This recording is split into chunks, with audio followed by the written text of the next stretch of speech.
최근에 한명숙의 진실이라는 책을 자서전을 냈고 계속 이제 본인은 계속 억울한 이제 그런 소위 옥살이를 했다라는 주장도 많이 하고 이 부분에 대해서도 이제 또 좀 어떻게 저희 일반 국민들 좀 바라봐야 되는 부분인지 중요한 포인트 좀 몇 가지만 좀 짚어주시면 좋을 것 같습니다.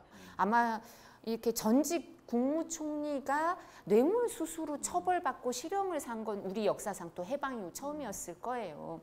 박범계 장관부터 뭐 문재인 대통령도 한명숙 총리가 수감될 때 보면 다 안타까워하고 그런 얘기를 하거든요. 저는 검찰이 수사 잘못한 거 있으면 밝혀내고 이래야 된다고 생각하는데 이 한명숙 구하기에 이러지 말고 재심 판결이 난 게 있어요. 검찰이 수사 잘못했다, 법원이 재판 잘못했다, 경찰이 수사 잘못했다.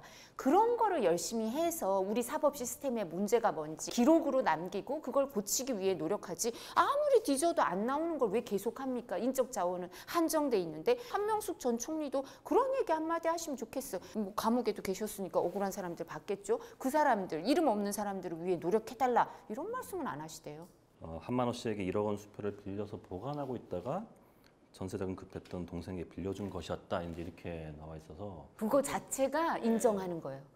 돌려줘도 뇌물은 자기가 갖고 있다가 나중에 돌려줘도 그거는 뇌물이거든요. 보관한 것이 아니라 이제 동생이 전세자금이 이사 날짜가 안 맞아서 1억 원이 그러니까 5천만 원이 필요하다고 얘기를 했는데 당일에 1,500만 원, 3,500만 원짜리 수표 2장을 줍니다. 그리고 며칠 후에 이게 문제가 해결되고 나서 다시 2천만 원짜리, 3천만 원짜리 수표를 1만 원씩 돌려줬기 때문에 이 부분은 아예 그냥 깨끗하게 클리어가 되어 있는 상태예요. 대법관들이 이 부분은 명확하게 유죄라고 했어요. 그러면 대법관들이 다 봐볼까요? 그건 아니지. 또 2억 같은 경우는 어느 한쪽에 포함된 것인지 불분명한 2억 원을 한만호에게 반환한 사실이 드러나게 됐다면 한만호가 같은 방식으로 조성한 나머지 6억 원의 자금도 한명숙에게 제공됐다고 보는 것이 상식에 부합한다.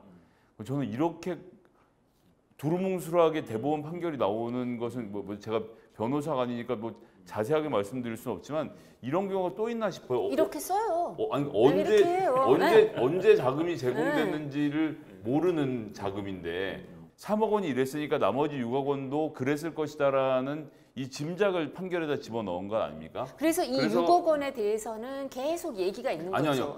아니, 지금 3억 원에 대해서 그렇게 그리고 지금 말씀하신 것처럼 한만호 씨가 위증죄로 처벌된 거 아시죠? 돌아가시기 전에 위증죄로 처벌조차 됐어요, 이 사람이. 그러니까 그 위증죄로 처벌되는 과정에서 4명의 재소자 증인을 7개월 동안 100여 차례 불러서 증언 연습을 시키는 엽기적인 일이 벌어지죠. 증언을 연습한다는 자체가 글쎄 저도 이 부분도 이런 검찰 조사를 받으면 연습해요. 검찰 측 증인이니까 제가 설명을 드릴게요.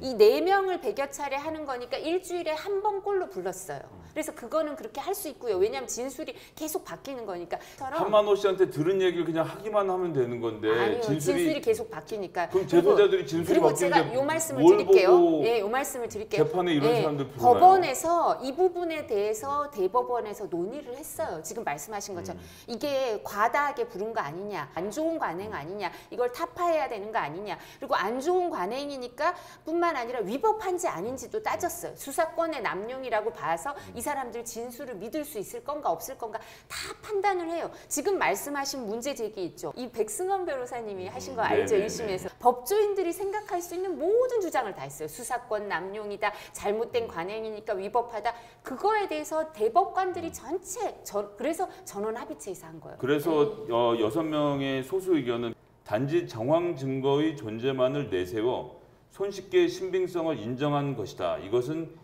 형사소송법의 원칙에 정면으로 반한다. 이것도 대법관들의 소수 의견으로 이건 소수 들어가 의견이고요. 있죠. 지금 말씀드린 6억인가 이 부분에 대해서는 6명은 이건 인정하기가 좀 어렵다. 진술이 일치도 안 하고 여기에 대해서 물증이 뒷받침이 안 된다. 당사자들 진술만 있다. 이런 얘기를 했는데요. 지금 대법관 전원이 3억 원에 대해서는 인정을 확실히 했어요.